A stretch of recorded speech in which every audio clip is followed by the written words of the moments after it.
Periyar Maniammai Institute of Science and Technology, Tanjavur. We are the future. Kovai சிறுமி பாலியல் வன்கொடுமை செய்யப்பட்டு கொலை செய்த வழக்கில் 24 மணி நேரத்தில் குற்றவாளியை கைது செய்துள்ளதாக மேற்கு மண்டல காவல்துறை தலைவர் ரம்யா பாரதி தெரிவித்துள்ளார். கோவை பந்தய சாலை பகுதியில் உள்ள அவரது அலுவலகத்தில் செய்தியாளர்களை சந்தித்த அவர், விசாரணையை தீவிரப்படுத்த 5 தனிப்படைகள் அமைக்கப்பட்டு பல்வேறு கோணங்களில் விசாரணை மேற்கொள்ளப்பட்டு வருவதாக தெரிவித்தார்.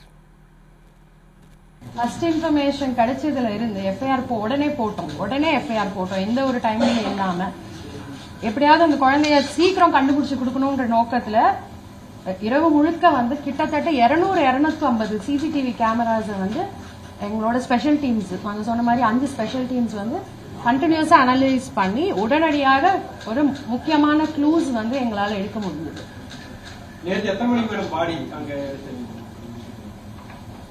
நேற்றுக்கு சுமார் ஒரு 6 மணி ஈவினிங் 6 மணி அளவுல. அதுதான் இப்ப போஸ்ட்மார்ட்டம் பண்ணிட்டாங்க. இப்ப டாக்டர் வந்து விரிவான அறிக்கை கொடுக்கிற வரைக்கும் அது வந்து நம்மளுக்கு என்ன தொழில் அவர் வந்து ஒரு கூலி தொழிலாளி. மோகனும் அதேதான். மோகன்ராஜ் வந்து கார்த்தியோட மிக நெருங்கிய நண்பர். அவருக்கு வந்து இந்த குற்றம் இவர் செஞ்சது வந்து அவருக்கான அந்த ஒரு கான்ஸ்பிரசி இருந்தது. அவருக்கு குற்றம் செஞ்சதுக்கு முன்னாடியும் செஞ்ச பிறகும் இவர் கூட அவர் வந்து பேசியிருக்காரு இந்த குற்றம் சம்பந்தமாக. அதுக்கப்புறம் காவல்துறையினர்கிட்ட மறைச்சிருக்காங்க அங்க விசாரிச்சு. அவர் மீது கான்ஸ்பிரசி, கிரிமினல் கான்ஸ்பிரசி செக்ஷன்ஸ் எல்லாம் உங்களுக்கு டீடைல்டா எங்களோட பிரஸ் நோட்ல போக்சோ பிரிவு வந்து சேர்க்கப்பட்டிருக்கு.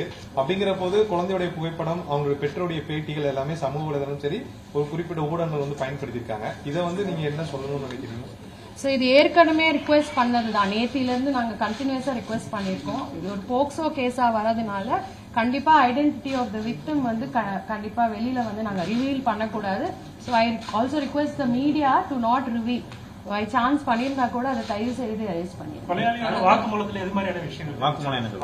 அது வந்து இதெல்லாம் இப்போ அண்டர் இன்வெஸ்டிகேஷன், ரொம்ப பிரிலிமினரி ஸ்டேஜ் ஆஃப் இன்வெஸ்டிகேஷன். இதுல இந்த டீடைல்ஸ் எல்லாம் ஸ்பெசிபிக்கா இந்த ஸ்டேஜ்ல ரிவீல் பண்ண முடியும்.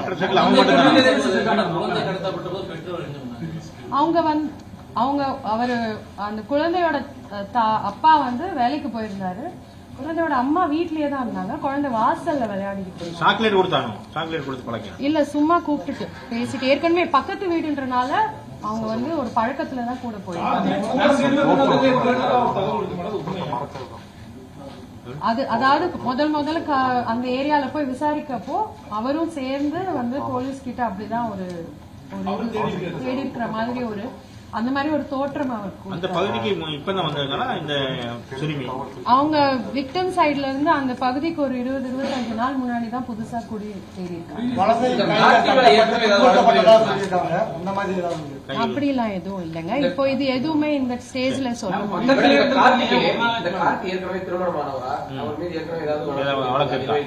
இல்ல.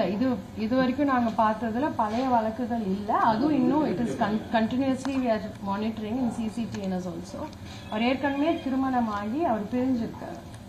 வேற ஒன் லாஸ்ட் கொஸ்டின்,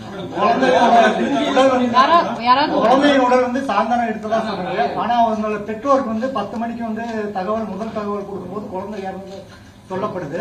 அதே போல வந்துட்டு மீண்டும் ஒரு 10 நிமிஷம் கழிச்சு போன் பண்ணி குழந்தை நல்லா இருக்கு 1 மணி நேரத்துல கொண்டு வரதா காவல். அப்படிலாம் எதுவும் இல்ல. அவங்க ரிலேஷன் சொல்லிருக்காங்க. இல்ல அப்படிலாம் எதுவும் கிடையாதுங்க. அது தவறா பரப்பிருக்காங்க. அப்படிலாம் இல்ல.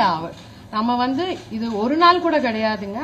நம்ம வந்து குற்றவாளிய நான் இதுல பிரஸ் நோட்ல சொன்னதுதான், குற்றவாளிய ரொம்ப சீக்கிரமா 24 மணி நேரத்துல இந்த வழக்கோட பிரிலிமினரி இன்வெஸ்டிகேஷன் கம்ப்ளீட்டா முடிஞ்சிருச்சு to the maximum satisfactory level. ஏன்னா சிசிடிவி ஃபுட்டேஜஸும் அதர் டெக்னிக்கல் எவிடன்ஸையும் பேஸ் பண்ணி நம்ம டீம்ஸ் வந்து ரொம்ப அருமையான ஒரு இன்வெஸ்டிகேஷன் பண்ணி குற்றவாளிகளை உடனடியா 2 குற்றவாளிகளும் அவங்க இந்த ஊரை விட்டு போறதுக்கு முன்னாடியோ இல்ல காணாம போறதுக்கு முன்னாடியோ அவங்கள வந்து சீக்கிரம் நேப் பண்ணது மட்டும் இல்லாம கரெக்டான கன்ஃபெஷன் எடுத்து அந்த குழந்தைய கிட்டத்தட்ட அவங்க கம்ப்ளைண்ட் பண்ணி வித்தின் 24 ஹவர்ஸ்க்குள்ளேயே நம்மளால ஒரு ஃபுல் பிக்சர் வந்து கொடுக்கணும்.